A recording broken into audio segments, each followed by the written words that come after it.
Shalom adik-adik. Selamat hari Minggu. Tuhan Yesus memberkati. Kak, Hai. hari ini kita ibadah online lagi nih. Kita ketemu lagi nih sama adik-adik sekolah minggu.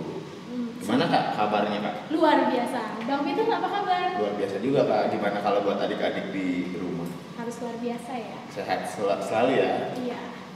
Nah, sebelum kita mulai ibadah online kita nih Bang, adik-adik di rumah, mari kita siapkan Alkitab kita, persembahan kita, dan hati kita untuk memuji dan memuliakan Tuhan. Sebelum kita mulai ibadah, mari kita bersatu dalam doa ya, yang dipimpin sama mari kita bersatu dalam doa. Allah Bapa kami yang berada dalam kerajaan surga kudus, puji dan syukur kami panjatkan ya Tuhan atas berkat dan kemasihan-Mu ya Bapa. Sebentar ya Bapa, kami ingin memulai ibadah online ini ya Bapa, berkati dari awal pertengahan hingga akhir ya Bapa, semoga kiranya berjalan dengan lancar tanpa kurang suatu apapun Bapa. Dalam nama Tuhan Yesus kami berdoa dan mengucap syukur. Haleluya. Amin. kita mau bernyanyi lagu pujian kita, yaitu Biarpun Gunung-gunung Beranjak. Kita pakai gaya ya Bang ya. Oke, Kak.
Tuhan mengasihi kita dan bersyukur juga, terima kasih sama Tuhan karena seminggu ini Bang kita bisa merayakan ulang tahun adik-adik kita di rumah yang berulang tahun di minggu ini.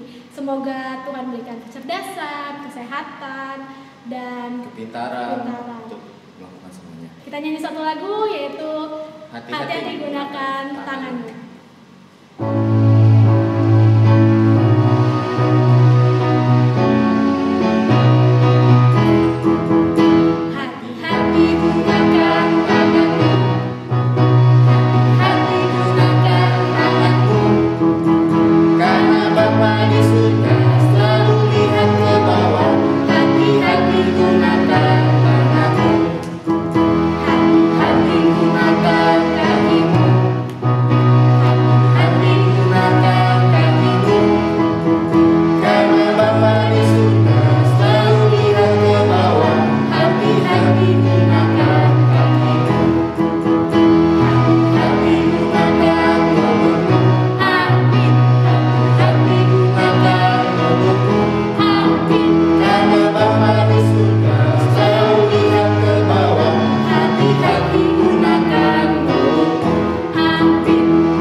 Terima kasih buat adik-adik sekolah minggu yang udah ngerjain tugas.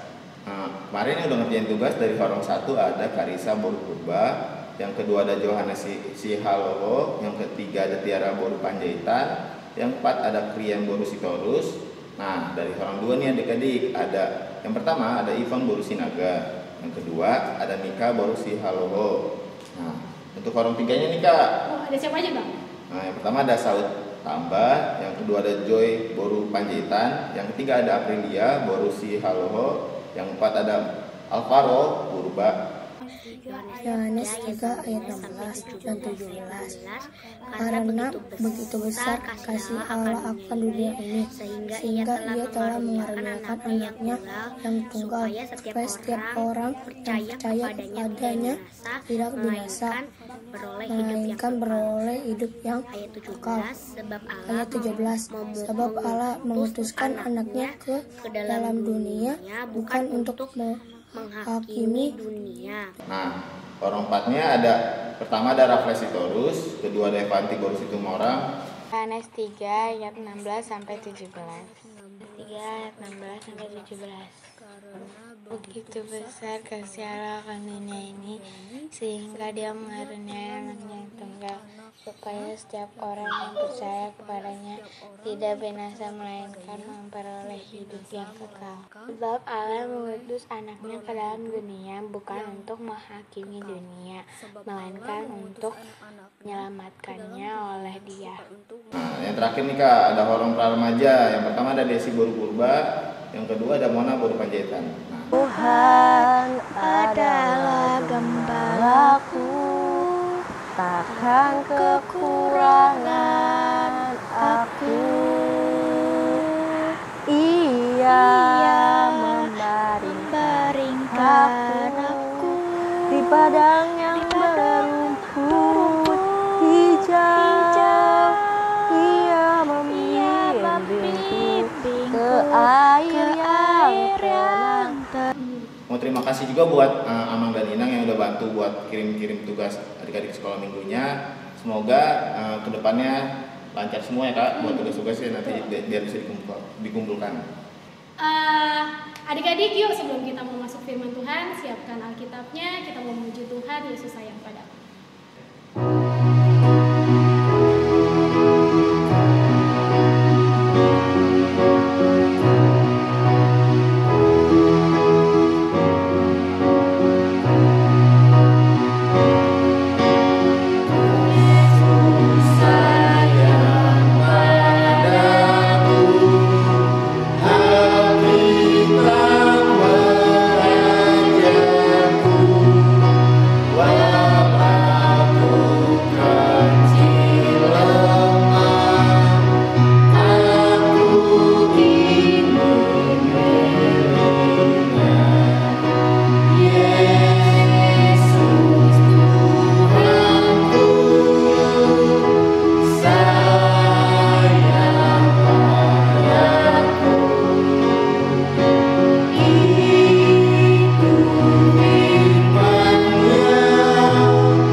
Mari kita berdoa.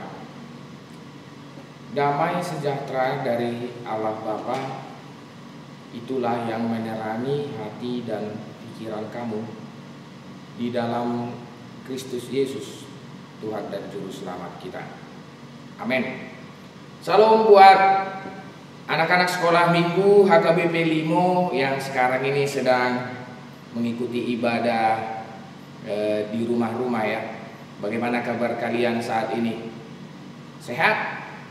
Ya, saya yakin dan percaya kita semua dalam keadaan sehat. Di hari Minggu saat ini, firman Tuhan, saya mau mengajak adik-adik anak-anak sekolah minggu untuk mengambil Alkitabnya ini dan membuka dari kitab 1 Yohanes 4 ayat 7 sampai ayat yang ke-8 ya. 1 Yohanes pasal 4 ayat 7 hingga ayat yang ke-8. Kita boleh membacanya bersama-sama di rumah ya. Inilah yang tertulis. Saudara-saudaraku yang kekasih, marilah kita saling mengasihi, sebab kasih itu berasal dari Allah, dan setiap orang yang mengasihi lahir dari Allah dan mengenal Allah. Barang siapa tidak mengasihi, ia tidak mengenal Allah, Sebab Allah adalah kasih. Ya, demikian pembacaan firman Tuhan. Nah, Allah adalah kasih. Ayo sama-sama dulu mengucapkan bersama-sama dengan saya yang di rumah ya. Allah adalah kasih. Ya, sekali lagi. Allah adalah kasih. Iya, jadi Allah itu adalah kasih. Tadi dibilang siapa yang mengasihi, dia itu berasal dari Allah. Dia lahir dari Allah. Dan kemudian siapa yang mengasihi pasti mengenal Allah. Nah, pertanyaannya,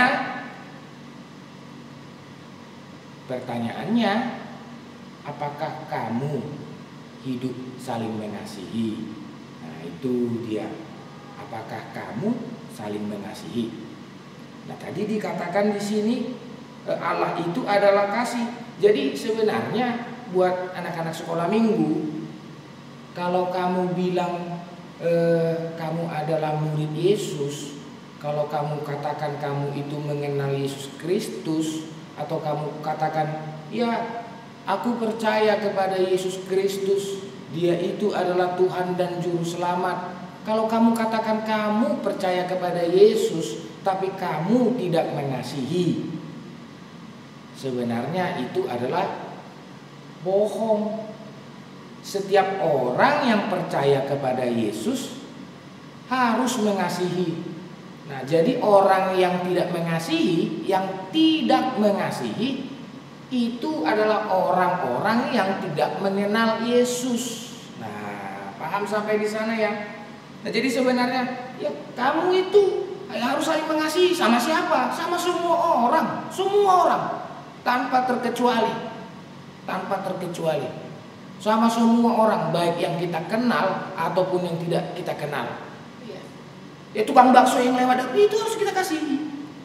Kalau nanti ada teman yang walaupun tidak satu keyakinan, tidak satu kepercayaan dengan kita, yang mungkin dia sholat setiap hari Jumat, itu juga harus dikasihi. Semua orang harus kita kasihi. Karena apa? Karena Tuhan Yesus juga mengasihi semua orang. Yang lumpuh, yang buta, yang kerasukan roh jahat, semua dikasihi Yesus. Tidak ada yang tidak dikasihi Yesus. Bahkan Tuhan Yesus itu sayang banget sama murid-muridnya, baik Petrus, bahkan Yudas Iskariot juga yang mengkhianati Yesus. Yesus Tuhan kita tuh sangat-sangat mengasihi.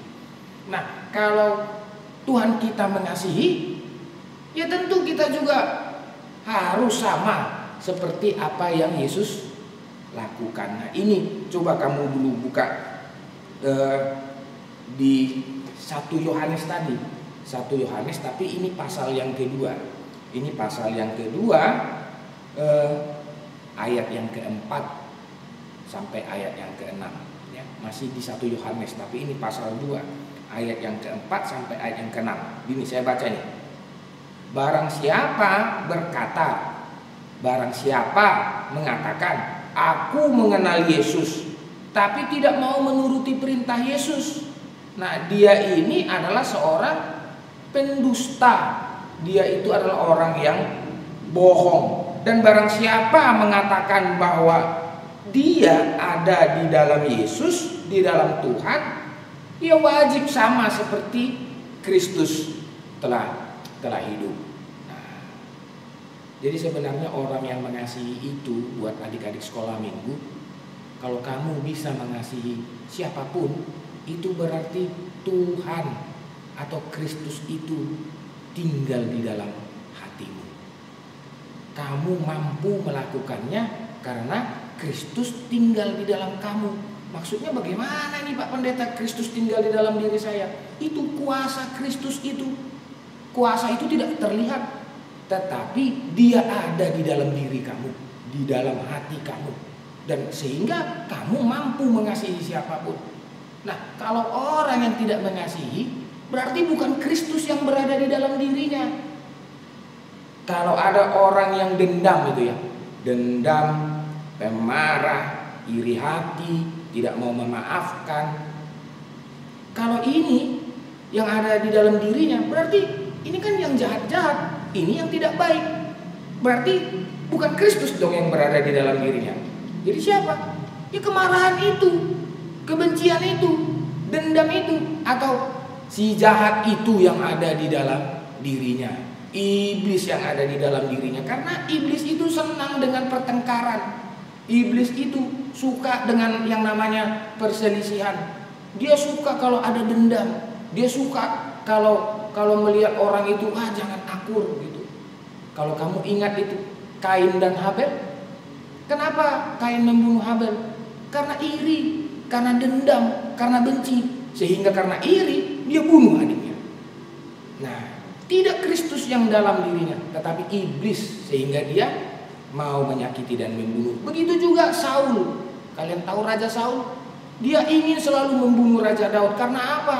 Karena kecemburuan, iri hati, dendam, amarah. Karena Saul begitu, ya dia dikuasai oleh roh jahat, sehingga dia mau melakukan yang jahat-jahat. Nah, Tuhan Yesus tidak pernah mengajarkan yang jahat, kan? Tidak pernah Tuhan Yesus mengajarkan yang jahat. Dia selalu mengajarkan kebaikan. Dan termasuk kasih.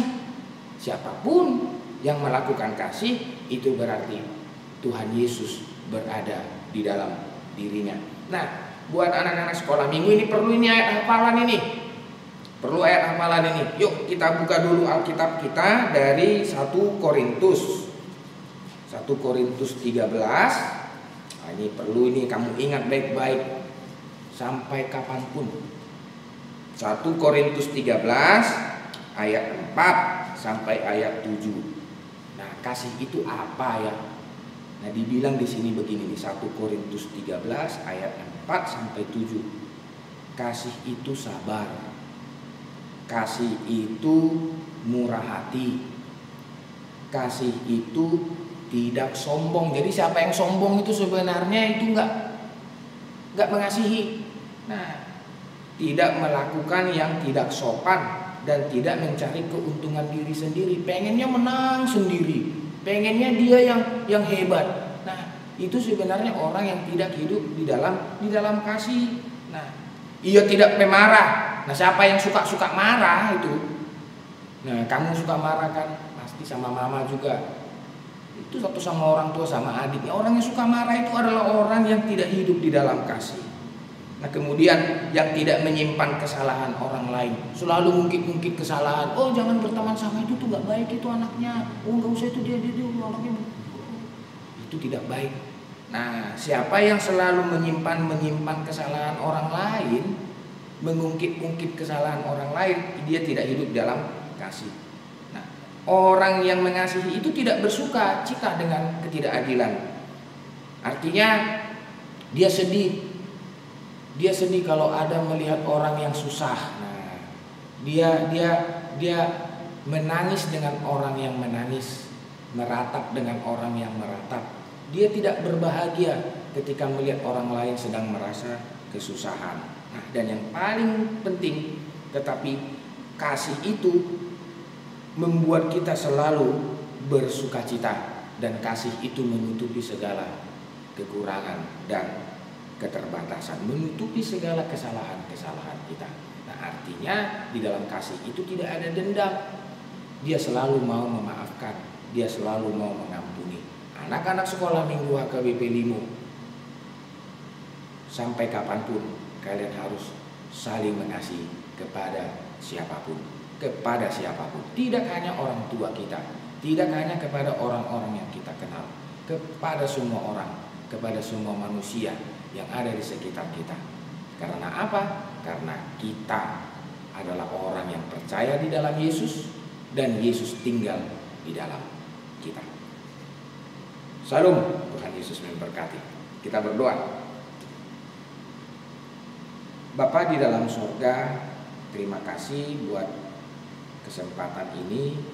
Engkau berkenan untuk mempersekutukan kami dalam ibadah di rumah masing-masing. Biarlah ibadah yang kami lakukan saat ini menjadi persembahan anak-anak-Mu untuk semakin memuliakan Engkau. Di tengah-tengah pandemi ini Engkau jaga kami Tuhan. Engkau pelihara hidup kami. Jauhkan dari segala penyakit, termasuk virus pandemi ini yang berada di sekitar kami. Ajarkan kami untuk tetap selalu berdoa, untuk tetap selalu dengar-dengaran kepada firman-Mu, supaya kami dapat dikuatkan di sana. Firman-Mu hari ini memberkati kami, mengingatkan kami untuk hidup dalam kasih, karena Engkau adalah kasih dan Engkau diam di dalam diri kami. Ajarkan kami melalui tuntunan Roh Kudus-Mu itu untuk menyatakan kasih kepada siapapun, kepada orang-orang yang ada di sekitar kami, dan kepada orang-orang yang berada di dekat dengan kami. Segala dosa kami ampuni Tuhan. Di dalam nama Yesus Kristus kami berdoa. Amin. Adik-adik sekolah minggu, mari kita menyerahkan persembahan kita dan menyanyikan pujian. Nanti akan dipimpin oleh Kak Friska dengan Bang Peter.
Adik-adik sekolah minggu yang di rumah, mari kita berdoa menyerahkan persembahan kita kepada Tuhan. Ya Allah, Bapa kami yang di sorga, kami mengaku bahwa Tuhan adalah sumber dari segala karunia yang melimpah dalam kehidupan kami masing-masing. Sebagian daripada karunia itu kami serahkan kembali sebagai persembahan kepada Tuhan. Terimalah dan berkatilah persembahan umat-Mu ini, agar dapat kami pergunakan untuk pekerjaan dan pelayanan kerajaan Tuhan di dunia ini.